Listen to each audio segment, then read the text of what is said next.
Hello, dudes and dudettes. This is not the new normal, but I really wanted to just get my thoughts out on this particular topic, and I thought I might as well feed the algorithm while I'm at it. So the whole Trump-NATO situation, right? Donald Trump does not like the fact that the United States contributes the most to NATO, which is true.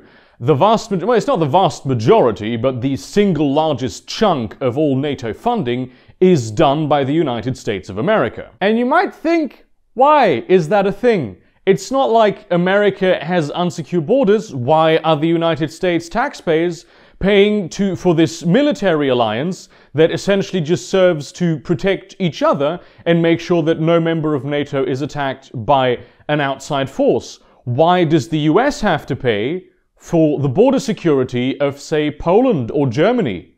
What the fuck? Especially for a country that has adopted the stance of we first now, no longer gonna give anyone handouts, even though all we do really is take from people.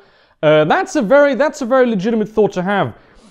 The thing is, there is something that the United States of America gets out of NATO that no other NATO member state gets out of NATO. When it comes to its position as a superpower, the US relies on two things. Primarily, its economy, but also its vast military power. The US has one of the largest and most advanced militaries in the world, very probably the strongest military in the world. The thing is, it's fairly isolated from the rest of the world geographically. That has played to the US's advantage for the majority of its history, that it's very difficult to get to it. But conversely, it is also very difficult to get troops from America to other places, except it isn't. Because the United States of America, its primary military power, it's the efficacy of its military around the world. The US has an incredible ability for force projection. But what is force projection? Well, let's put it like this, okay?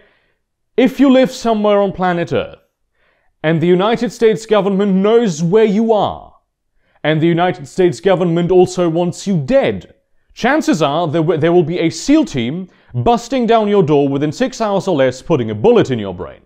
The United States can do that. The United States could also theoretically mount a full-scale invasion of any country on Earth within a week to a month. So while the US enjoys great protection from its geographical location, it also does not carry the strategic disadvantages that this location brings in order to be the global superpower, because it has such an amazing ability to force project. And this ability to do force projection relies primarily on the ancillary support of the United States allies, which are either in NATO or are partners of NATO. You can't just waltz into a random country and then open a military base there and say, yeah, we need this as a big troop base so we can send troops from here to the Middle East whenever we want to. We just need it. What you have to do is be allied with that nation, and what you also want is for that base to be well supplied, to be well protected, so you don't have to worry about most situations, because maintaining such a base in hostile territory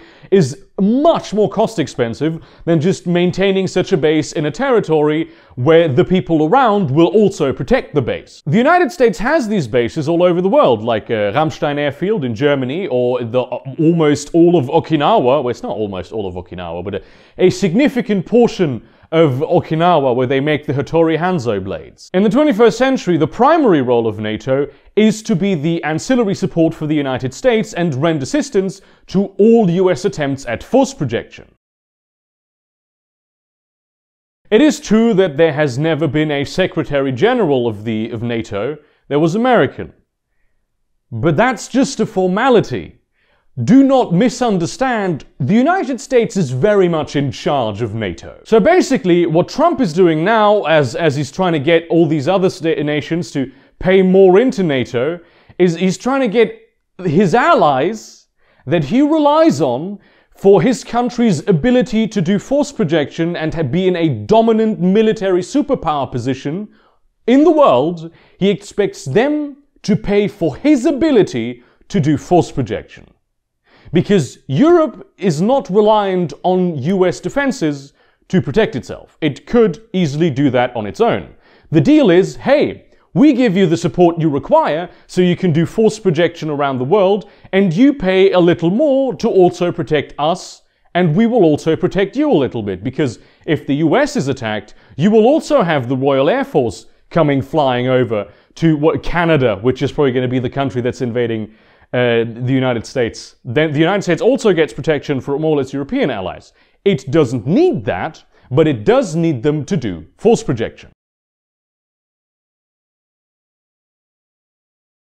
I hope I got my point across. Thank you for watching this video. This is just one of those unscripted things. I don't know if I'm going to be doing more of these, to be honest. I might, if tomorrow I wake up, oh Jesus Christ, there's an idea that I want to really explore.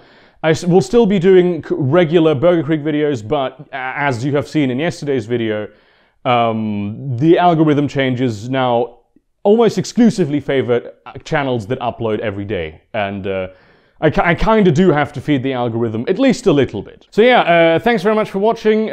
Support me on Patreon, make sport. Follow me on Twitch, Twitter. Join the Discord server. It's always great. It's a very active Discord server, very vibrant community. And in that spirit, have a very nice day and see you around, cunts.